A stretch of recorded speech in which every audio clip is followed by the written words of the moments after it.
શહેરના વિકાસલક્ષી અભિગમને વેગ આપતા પાટણ નગરપાલિકા દ્વારા સ્વર્ણિમ જયંતિ મુખ્યમંત્રી શહેરી વિકાસ યોજના વર્ષ 2025-26ની ગ્રાન્ટ હેઠળ બે મહત્વના વિસ્તારોમાં વરસાદી ગટર લાઇન નાખવાના કામનું ખાતમુહૂર્ત કરવામાં આવ્યું છે।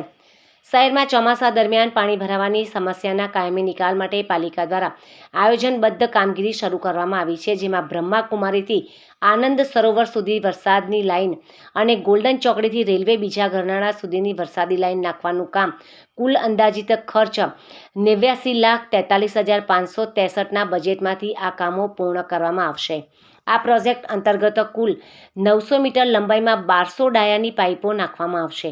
મોટી સાઇઝની પાઇપો હોવાથી ભવિષ્યમાં કચરો અવરોધરૂપ બનશે નહીં અને વરસાદી પાણીનો નિકાલ અત્યંત સરળતાથી થઈ શકશે।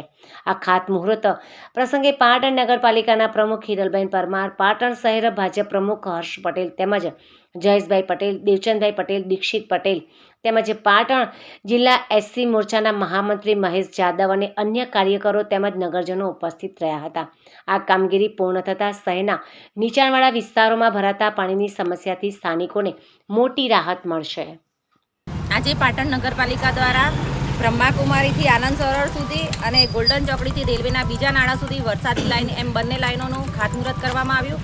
આ લાઈનો લગભગ 89 લાખથી પણ વધુના ખર્ચે બનાવવામાં આવશે।